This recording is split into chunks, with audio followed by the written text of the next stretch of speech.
everyone, welcome to Study Vibe Science for class 8th. In this video, we are going to discuss the most important NCERT solutions of the chapter 6 Combustion and Flame from the class 8 Science NCERT book.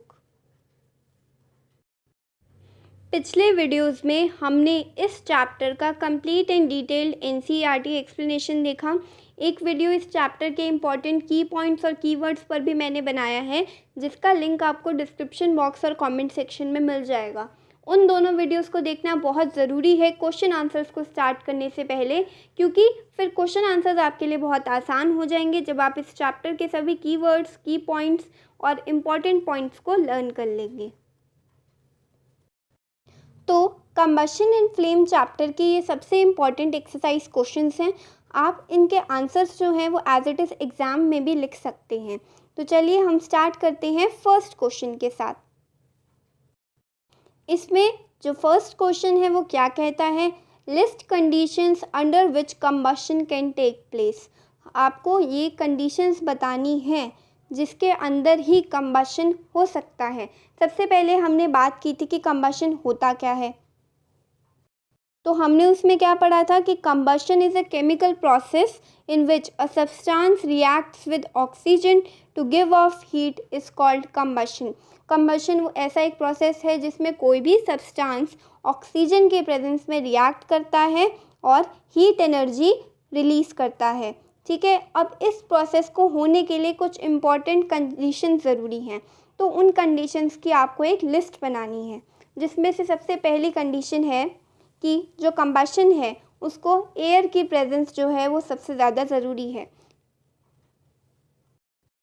और next चीज़, जो भी combustible substance है, यानी कि वो substance जिसका combustion हो रहा है, उसका इग्निशन टेम्परेचर पहुंचना बहुत ज़रूरी है। इग्निशन टेम्परेचर वो सबसे कम टेम्परेचर होता है जिस पे कोई भी सब्सटेंस आग को पकड़ लेता है। It is the lowest temperature at which a substance catches fire and it is called as ignition temperature. तो कंबशन के लिए कोई भी सब्सटेंस अपने इग्निशन टेम्परेचर पर पहुंचता है, ऑक्सीजन की प्रेजेंस में होता है, और साथ ही साथ आपको कंबशन के लिए एक सोर्स चाहिए होता है इनफ्लेमेबल सब्सटेंस का। इनफ्लेमेबल सब्सटेंस वो सब्सटेंस होते हैं जिनका इग्निशन टेम्परेचर बहुत कम होता है, जो फटाफट से आग पकड़ लेते हैं फ्लेम के साथ, जैसे कि पेट्रोल, एल्कोहल, एलपीजी। अगर आपको कंबशन करवाना है तो आपको ऐसे फ्यूल्स चाहिए होंगे, पेट्रोल, एल्कोहल या एलपीजी, जिनकी वजह से कंबशन हो पाता है। तो आप इस तरीके से इन 3 पॉइंट्स में इस आंसर को डिस्क्राइब कर सकते हैं। नेक्स्ट आते हैं क्वेश्चन नंबर 2 पर। क्वेश्चन नंबर 2 है फिलिंग द ब्लैंक्स। यहाँ पर आपको कुछ स्टेटमेंट दे रखी हैं। स्टेटमेंट में से कुछ वर्ड्स ऐसे हैं जो कि इम्पॉर्टेंट है लेकिन मिसिंग हैं। आपको यहाँ पर उन मिसिंग वर्ड्स को फिल करना है। जैसे कि फर्स्ट पार्ट है, burning of wood and coal causes dash of air. अगर आप लकड़ी को और कोयले को हवा में जलाते हो तो उससे क्या होता है, तो आप इसमें लिखेंगे मिसिंग पॉइंट में कि एयर में पॉल्यूशन होता है, प्रदूषण फैलता है, क्योंकि उनमें से जो धुआं निकलता है वो एयर को पॉल्यूट करता है। Next is B part, a liquid fuel used in homes. एक ऐसा लिक्विड फ्यूल जो घरों में भी रखा जाता है, जिसका नाम है कैरोसिन। कैरोसिन क्या है, मिट्टी का तेल। सी पार्ट आता है, fuel must be heated to its dash before it starts burning. किसी भी फ्यूल को यहाँ तक पहुँचना पड़ता है इससे पहले कि वो जलना शुरू करे। तो कहाँ पर पहुँचना पड़ता है, उसको पहले उसके इग्निशन टेम्परेचर पर पहुँचना पड़ता है। इग्निशन टेम्परेचर वो सबसे कम टेम्परेचर जिस पे कोई भी सब्सटेंस आग को पकड़ ले। तो कोई भी फ्यूल अगर कंबशन में जाना चाहता है, बर्निंग में जाना चाहता है, तो उसको सबसे पहले अपने इग्निशन टेम्परेचर पर आना पड़ेगा। नेक्स्ट आते हैं डी पार्ट पर, fire produced by oil can not be controlled by water. अगर आग, तेल की वजह से कभी भी आग लगती है तो आप उसको पानी से कंट्रोल नहीं कर सकते हो। और ऐसा हम कैसे कह सकते हैं, क्योंकि हमें पता है कि जो वाटर है उसके ऊपर ऑयल तैरने लगता है, क्योंकि ऑयल की डेंसिटी पानी से ज़्यादा होती है। इसीलिए अगर तेल से लगी हुई कोई आग होती है, जैसे कि पेट्रोल से लगी हुई कोई फायर होती है, तो आप उसको पानी से नहीं बुझा सकते हो, क्योंकि ऐसा इसीलिए होगा कि जो तेल है वो पानी के ऊपर तैरने लगेगा और पानी डालने पर भी आप ऑक्सीजन सप्लाई को कट ऑफ नहीं कर पाओगे और आग जो है वो नहीं बुझ पाएगी। नेक्स्ट आते हैं हम क्वेश्चन नंबर 3 पर। क्वेश्चन नंबर 3 है, explain how the use of CNG in automobiles has reduced pollution in our cities. हमारे शहरों में CNG को एज ऑटोमोबाइल में यूज़ किया जाने लगा। ऑटोमोबाइल्स यानी कि जितने भी व्हीकल्स होते हैं उनमें अब CNG का यूज़ किया जाता है। और इसका क्या फ़ायदा है, इससे पॉल्यूशन कैसे कम हुआ। CNG क्या है, जिसकी आपको फुल फॉर्म याद रखनी है, compressed natural gas. Compressed natural gas में ऐसा क्या खास है जिसको यूज़ करने से ऑटोमोबाइल्स में अब पॉल्यूशन की जो परसेंटेज है वो कम हो गया है। तो आंसर में आप ये लिखेंगे कि जो CNG है वो एक क्लीन फ्यूल है, ये एक साफ़ फ्यूल है। It produces the harmful products in very small amount. ये हार्मफुल प्रोडक्ट्स प्रोड्यूस करता है लेकिन बहुत कम अमाउंट में। That is why pollution in our cities had reduce. इसी वजह से हमारी सिटीज़ में पॉल्यूशन जो है वो काफ़ी हद तक रिड्यूस हो गया है। नेक्स्ट आते हैं क्वेश्चन नंबर 4 पर। अगर आपको LPG के साथ साथ वुड और फ्यूल को कंपेयर करना हो कि दोनों में से अच्छा फ्यूल कौन सा है, तो आप कैसे कंपेयर करेंगे। LPG क्या है, लिक्विफाइड पेट्रोलियम गैस, जो आपके घरों में भी यूज़ होती है खाना वगैरह बनाने के लिए। अगर उनको आपको लकड़ी और फ्यूल के साथ कंपेयर करना है तो उनमें क्या डिफरेंसेस हैं, तो आंसर में आप ये लिखेंगे कि जो LPG है वो ईज़िली जल जाता है और ज़्यादा हीट प्रोड्यूस करता है वुड के कंपैरिजन में। LPG burns easily and produces more heat in comparison to wood. Besides it is a clean fuel. और साथ ही साथ LPG एक क्लीन फ्यूल है, साफ़ फ्यूल है, इससे ज़्यादा गंद नहीं मचता और साथ ही साथ इतनी ज़्यादा हार्मफुल फ्यूम्स प्रोड्यूस नहीं करता और रेसिडुअल मटेरियल कम निकलता है, जैसे कि ऐश वगैरह होती है। अगर आप वुड को जलाओगे तो बहुत सारी ऐश आपको मिलेगी, ठीक है, लेकिन इसका जो रेसिडुअल प्रोडक्ट है वो उतना नहीं होता है। It does not produce fumes and ashes as wood do. Therefore, LPG is a better fuel than wood. Next आते हैं हम क्वेश्चन नंबर 5 पर। Question number 5 is give reasons. यहाँ पर आपको कुछ पॉइंट्स दे रखे हैं और ऐसा क्यों होता है, आपको ऐसे रीजंस देने हैं। फर्स्ट पार्ट है, water is not use to control fires involving electrical equipment. जब भी शॉर्ट सर्किट होते हैं और आग लग जाती है तब आप पानी को यूज़ नहीं कर सकते हो आग को कंट्रोल करने के लिए। ऐसा क्यों होता है, आंसर में आप लिखेंगे कि water is not use to control fires produced by electrical equipment because water is a conductor of electricity and may cause electrocution और इलेक्ट्रिक शॉक। क्योंकि हमें पता है कि जो पानी है वो बहुत अच्छा कंडक्टर होता है इलेक्ट्रिसिटी का। अगर आपने किसी भी इलेक्ट्रिकल इक्विपमेंट से जल रही आग पर पानी डाल दिया तो जो आग है वो और ज़्यादा बढ़ जाएगी और साथ ही साथ इलेक्ट्रिक शॉक लगने का खतरा भी बढ़ जाता है, क्योंकि वाटर एक इलेक्ट्रिसिटी का कंडक्टर है। इसीलिए वाटर को कभी भी यूज़ नहीं किया जाता है किसी भी इलेक्ट्रिकल इक्विपमेंट से लगी हुई आग में। नेक्स्ट आपसे पूछा गया है कि LPG is a better domestic fuel than wood. फिर से वही क्वेश्चन कि क्यों LPG एक अच्छा फ्यूल है लकड़ी से। तो सबसे पहली चीज़ आप इसको ब्रीफ में कैसे लिख सकते हैं कि जो LPG है वो एक ऐसा सब्सटेंस है जो रीडिली अवेलेबल है, यानी कि आप इसको फटाफट से कहीं से भी मतलब ख़रीद सकते हैं। गैस एजेंसीज होती हैं जहाँ पे LPG सिलेंडर्स अवेलेबल होते हैं और आपको वो ईजिली अवेलेबल हो जाता है। It is cheaper and Burns easily in air at a moderate rate. ये सस्ता भी होता है और ईजिली बर्न करता है एयर में। It produces a large amount of heat and does not leave behind any undesirable substance. ये large amount of heat produce करता है अगर ये बर्न होता है और साथ ही किसी भी तरीके का अनडिज़ायरेबल सब्सटेंस या कोई भी अनडिज़ायरेबल पार्टिकल्स जो हैं वो भी रेसिड्यू के फॉर्म में नहीं छोड़ता। On the other hand, wood does not burn easily and produces a large amount of smoke which is very harmful for human beings. अगर आप लकड़ी को जलाओगे घरों में और उसका यूज़ करोगे खाना बनाने के लिए तो फिर क्या होगा, पहले तो वो इजीली बर्न ही नहीं होगी और अगर वो होगी भी तो इतनी ज़्यादा स्मोक प्रोड्यूस होगी, इतना ज़्यादा धुआं प्रोड्यूस होगा जो कि हम ह्यूमन बींग्स के आइज़ के लिए और हमें बहुत सारी रेस्पिरेटरी प्रॉब्लम्स भी हो सकती हैं उस धुएँ के कारण। इसीलिए LPG जो है वो जो है एक बेटर डोमेस्टिक फ्यूल है देन वुड। यहाँ पर जो लास्ट लाइन है LPG is not a better fuel than wood, तो ये गलत लिखा है। LPG जो है it is a better fuel than would.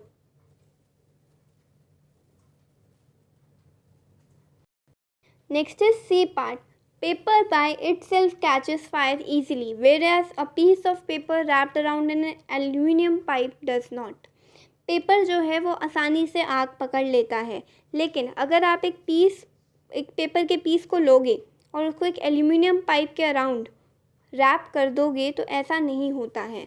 ऐसा क्यों? एल्यूमिनियम के आ जाने से पेपर फायर इजीली क्यों नहीं पकड़ पाता है?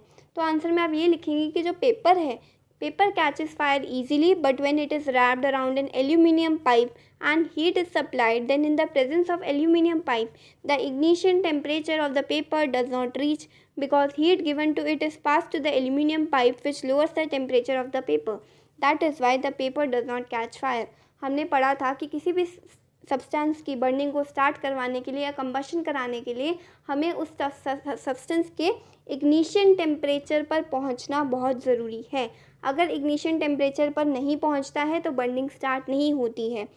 जो पेपर है वो अगर अकेला है तो फटाफट से आग को पकड़ लेता है, लेकिन जब हम एक एल्यूमिनियम पाइप के अराउंड इस पेपर को रैप कर देंगे तो जो भी हीट हम सप्लाई कर रहे हैं उसको जलाने के लिए, वो सबसे पहले किस पर पहुंचेगी? एल्यूमिनियम पाइप पर पहुंचेगी। और वो क्या करेगी? पेपर के इग्निशन टेम्परेचर को या पेपर के टेम्परेचर को गिरा देगी और पेपर अपने इग्निशन टेम्परेचर पर नहीं पहुंच पाएगा, इसीलिए पेपर आग को नहीं पकड़ेगा। That is why the paper does not catch fire.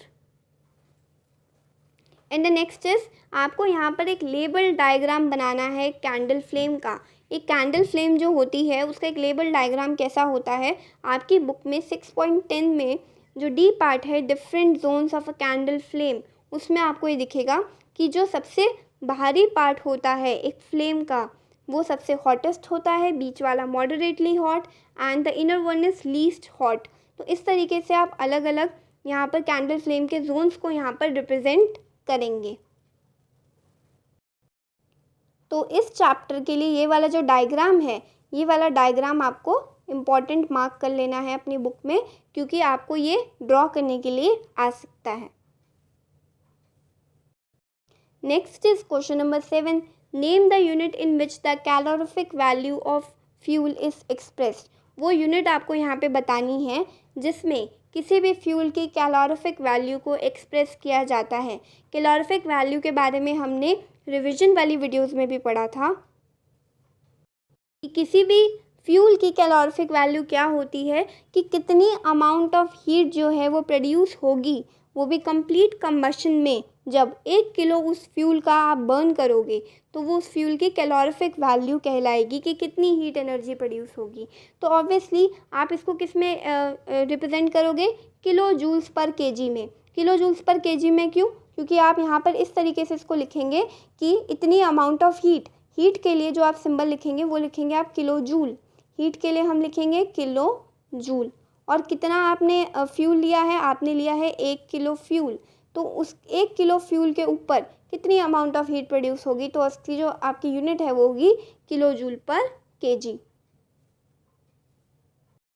Next, आपने अपने स्कूल्स में भी देखा होगा कि जो रेड कलर के CO2 एक्सटिंग्विशर सिलेंडर्स होते हैं वो लगे होते हैं जगह जगह पर।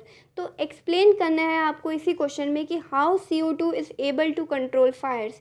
कैसे कार्बन डाइऑक्साइड जो है वो आग को कंट्रोल करने में मदद करती है। तो आप आंसर में ये लिखेंगे कि जो CO2 है वो ऑक्सीजन से ज़्यादा भारी होती है। CO2 being heavier than oxygen covers the fire like a blanket. वो एक कंबल की तरह क्या करती है?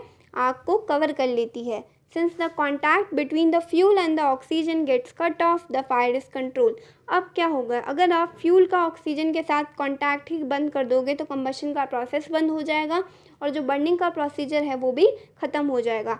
और CO2 यहाँ पर हैवी है ऑक्सीजन से ज़्यादा, तो CO2 क्या करती है? ऑक्सीजन को आगे नहीं आने देती है और ऑक्सीजन की सप्लाई को फ्यूल के साथ कट ऑफ कर देती है, जिसकी वजह से आग जो है वो CO2 के कारण बंद हो जाती है। Next is question number 9th, it is difficult to burn a heap of green leaves but dry leaves catch fire easily. आपने देखा होगा कि अगर आप हरी पत्तियों को लेंगे, अगर आप बहुत सारे अगर पेड़ से गिरी आप हरी पत्तियों को इकट्ठा करोगे और उनको जलाने की कोशिश करोगे तो उनको आपको जलाना थोड़ा सा मुश्किल होगा, वो थोड़ा सा टाइम लेगी। लेकिन अगर आप पेड़ की सूखी पत्तियों को जलाने की कोशिश करोगे तो क्या होगा? वो फटाफट से फायर को पकड़ लेंगी, वो फटाफट से जलना शुरू कर देंगी। तो क्यों होता है ऐसा? तो ये जो क्वेश्चन है ये इम्पॉर्टेंट है, ये एग्ज़ाम में ज़रूर आता है कि ऐसा क्यों होता है। तो आप आंसर में लिखेंगे कि जो ग्रीन लीव्स होती हैं एक्चुअली उनके साथ क्या होता है, उनमें मॉइस्चर कंटेंट अच्छा होता है। ग्रीन लीव्स अभी फ्रेश लीव्स होती हैं, उनके अंदर मॉइस्चर कंटेंट होता है, बहुत सारा पानी होता है। So when we try to burn green leaves, water present in the leaves cool the combustible materials। तो जो भी प्रेजेंट होगा उसके अंदर पानी, वो सबसे पहले आ जाएगा और वो उसके जो कंबस्टिबल मटेरियल है उसको ठंडा कर देगा। इसीलिए जो टेम्परेचर है वो इग्निशन टेम्परेचर से नीचे चला जाता है, क्योंकि लीव्स के अंदर का मौजूद पानी पहले आगे आ जाता है। This prevents the burning of green leaves, जिसके कारण ग्रीन लीव्स की जो बर्निंग है वो नहीं हो पाती। जबकि दूसरे हाथ पर अगर आप ड्राई लीव्स को देखें तो उनके अंदर तो वो नाम ही उनका ड्राई लीव्स हैं, वो येलो कलर की होती हैं, उनके अंदर कुछ पानी नहीं होता, वो सूख गई होती हैं। तो जैसे ही बर्निंग का प्रोसेस स्टार्ट होता है उनका टेम्परेचर जो है it is raise drastically above their ignition temperature and the leaves catch fire easily. तो उनका टेम्परेचर जो है वो फटाफट से बढ़ जाता है और वो भी इग्निशन टेम्परेचर से ऊपर पहुंच जाता है, जिसकी वजह से वो फटाफट से आग को पकड़ लेते हैं। Next is question number 10th. Which zone of a flame does a goldsmith use for melting gold and silver and why? जो एक गोल्डस्मिथ होता है, सुनार होता है, वो कैंडल के कौन से फ्लेम का यूज़ करेगा अगर उसको गोल्ड और सिल्वर को मेल्ट करना है, और वो ऐसा क्यों करेगा? यहाँ पर आपको 6th क्वेश्चन में जो डायग्राम रिवाइज करवाया गया है इसका यही मतलब है कि आप देखेंगे इस डायग्राम में यहाँ पे मेंशन्ड है कि जो हॉट पार्ट है फ्लेम का, जो हॉटेस्ट पार्ट है वो सबसे बाहर वाला पार्ट है, ये वाला पार्ट है। अब ये जो है ये आउटर जोन है और यहाँ पर ब्लू पार्ट होता है। ब्लू पार्ट यहाँ पे क्यों होता है? क्योंकि यहाँ पे कंप्लीट कंबशन देखने को मिलेगा। जहाँ कंप्लीट कंबशन होगा वहाँ हीट एनर्जी ज़्यादा मिलेगी और वही सबसे हॉटेस्ट पार्ट कहलाएगा। इसीलिए आप आंसर में क्या लिखेंगे कि जो गोल्डस्मिथ होता है वो सबसे बाहरी जोन को फ्लेम का यूज़ करता है with a metallic blow pipe for melting gold and silver, और वो भी एक मेटालिक ब्लो पाइप का इस्तेमाल करते हैं गोल्ड एंड सिल्वर को मेल्ट करने के लिए। तो it is so because the flame in the outer most zone has the highest temperature which is sufficient to melt gold and silver. Gold and silver को मेल्ट करने के लिए बहुत सी हीट एनर्जी की ज़रूरत होती है और फ्लेम के आउटर मोस्ट जोन में ही सबसे ज़्यादा हीट एनर्जी मिलती है और सबसे ज़्यादा हाईएस्ट टेम्परेचर भी वही होता है जो कि सफिशिएंट है गोल्ड एंड सिल्वर की मेल्टिंग के लिए। अब नेक्स्ट है क्वेश्चन नंबर 11th। ये एक न्यूमेरिकल क्वेश्चन है और एग्जाम्स में आ जाता है। Question number 11th is in an experiment 4.5 kilo of a fuel was completely burned. जब एक एक्सपेरिमेंट किया गया तो किसी भी फ्यूल का 4.5 किलो कम्प्लीटली बर्न हो गया। कम्प्लीटली बर्न यानी कि पूरी तरीके से कंबशन हुआ है, ऑक्सीजन की अच्छी प्रेजेंस में हुआ है। The heat produce was measured to be, और ये जो है यहाँ पर आपको अमाउंट दे रखा है कि कितनी हीट प्रोड्यूस हुई, ये आपको यहाँ पर याद रखनी है। Calculate the calorific value of the fuel. अब आपको इस फ्यूल की कैलोरीफिक वैल्यू को कैलकुलेट करना है। तो आपको अच्छे से पता है कि किसी भी फ्यूल की कैलोरीफिक वैल्यू को आप कैसे कैलकुलेट करते हैं। कैलोरीफिक वैल्यू होती क्या है? कैलोरीफिक वैल्यू होती है कि किसी भी फ्यूल के अगर आप 1 किलो को बर्न करेंगे और वो कंप्लीट कंबशन में जाएगा तो वो कितनी अमाउंट ऑफ हीट प्रोड्यूस करेगा। तो आपने यहाँ पे देख लिया है कि इसका आपको कितना अमाउंट दे रखा है। इसका आपको कि जो फ्यूल का अमाउंट है वो है 4.5 kg और जो हीट प्रोड्यूस हुई है वो कितनी है 1,80,000। ये जो है ये हीट की अमाउंट प्रोड्यूस हुई है। तो आंसर में आप क्या लिखेंगे कि किसी भी फ्यूल की कैलोरीफिक वैल्यू को निकालने के लिए आप कैसे एक फॉर्मूला आप इसको कह सकते हैं बनाते हैं कि जो टोटल हीट प्रोड्यूस होगी अपॉन टोटल मास बर्न, कि कितनी हीट प्रोड्यूस हुई है अपॉन में कितना मास उस फ्यूल का बर्न हुआ है। मास यानी कि आपने कितना वेट लिया था, कितनी अमाउंट ली थी उस फ्यूल की उसको बर्न करने के लिए। और यहाँ पर आपको फ्यूल का मास जो है वो कितना दे रखा है 4.5 kg दे रखा है, क्वेश्चन में मेंशन था। और जो हीट प्रोड्यूस हुई है वो है 1,80,000 किलो जूल। तो इसमें आप क्या करेंगे फिर आगे कैलोरीफिक वैल्यू को कैसे निकालेंगे। 1,80,000 किलो जूल को आप डिवाइड कर देंगे 4.5 kg से। जब आप इसको डिवाइड करेंगे तो डिवाइड करने के बाद जो आंसर आएगा वो आएगा 40,000 किलो जूल पर केजी। किलो जूल पर केजी क्यों? क्योंकि जब आप इसको अलग कर लेंगे और इसको सॉल्व कर लेंगे तो 40,000 निकल के आएगा और ये जो किलो जूल और केजी है ये अलग हो जाएगा और एक एज अ यूनिट यहाँ पर आपको देखने को मिलेगा। तो यहाँ पर फ्यूल की कैलोरीफिक वैल्यू आपने निकालनी सीखी।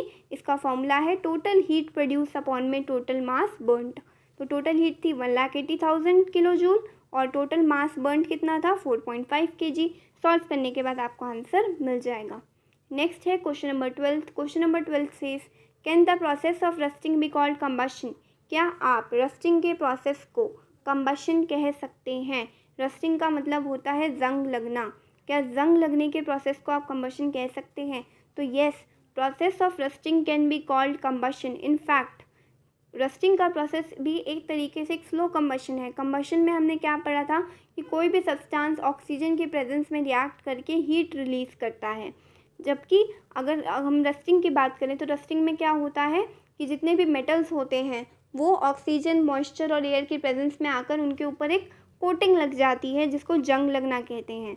तो ये भी एक स्लो कंबशन ही है क्योंकि रस्टिंग भी ऑक्सीजन के प्रेजेंस में ही होती है, लेकिन ये उतनी तेज़ी से नहीं होती जितनी तेज़ी से कंबशन का प्रोसीजर होता है। लेकिन ये भी रस्टिंग भी ऑक्सीजन और ह्यूमिडिटी के प्रेजेंस में होती है। ह्यूमिडिटी यानी कि एयर में मौजूद मॉइस्चर के प्रेजेंस में होती है। इसीलिए रस्टिंग के प्रोसीजर को भी आप एक स्लो कंबशन कह सकते हैं। Next is question number 13. Question number 13 says that Abida and Ramesh were doing an experiment in which water was to be heated in a beaker. यहाँ पर दो बच्चे हैं, एक का नाम है अबीदा और एक का नाम है रमेश। ये एक एक्सपेरिमेंट कर रहे हैं जिसमें उनको क्या करना है, एक बीकर के अंदर पानी को गर्म करना है। अबीदा ने क्या किया, कैंडल फ्लेम के येलो पार्ट के पास, विक जो होती है वो कैंडल के ऊपर जो जोत बनी होती है उसे कहते हैं। अबीदा ने अपने बीकर को वहाँ पर रखा येलो पार्ट के पास, जबकि रमेश ने सबसे आउटर मोस्ट पार्ट में। तो इसी डायग्राम में आप क्या समझ सकते हैं कि जो अबीदा है उसने क्या किया होगा, इस येलो पार्ट में अबीदा ने अपने बीकर को रखा होगा और जो सबसे भारी पार्ट है जो कि ब्लू पार्ट होता है यहाँ पर रमेश ने अपने बीकर को रखा होगा। तो किसका जो बीकर है वो जल्दी टेम्परेचर को पकड़ लेगा, किसका बीकर जल्दी गर्म हो जाएगा, ये आपको यहाँ पे बताना है। आंसर में आप क्या लिखेंगे कि whose water will get heated in a shorter time. किसका जो पानी है वो जल्दी गर्म हो जाएगा। तो हमें पता है कि जो आउटर मोस्ट पार्ट होता है फ्लेम का उसके पास सबसे ज़्यादा टेम्परेचर होता है और इनर मोस्ट में सबसे कम टेम्परेचर होता है। आउटर मोस्ट में सबसे ज़्यादा क्यों होता है, क्योंकि आउटर मोस्ट पार्ट जो होता है वो कंबशन फटाफट से कर लेता है, उसका कंप्लीट कंबशन होता है, वो ऑक्सीजन के साथ ज़्यादा प्रेजेंस में रहता है और इनर मोस्ट पार्ट तक कम ऑक्सीजन प्रेजेंस पहुंचती है, जिसकी वजह से कंबशन जो है वो कम्प्लीटली नहीं हो पाता। इसीलिए the water of Ramesh beaker will get heated in a shorter time, क्योंकि उसने बाहरी तरफ पे रखा हुआ था फ्लेम के जहाँ पर कंप्लीट कंबशन हो रहा था, अच्छे से हीट मिल रही थी। Because the outer most part of the flame is the hottest, क्योंकि हमने पढ़ा है कि सबसे भारी जो पोर्शन होता है किसी भी फ्लेम का वो सबसे हॉटेस्ट होता है। आई होप आपको ये क्वेश्चन आंसर समझ में आए होंगे। अगर आपको ये वीडियो अच्छा लगा तो प्लीज़ आप चैनल को सब्सक्राइब कर दें और वीडियो को लाइक कर दें। Thanks for watching.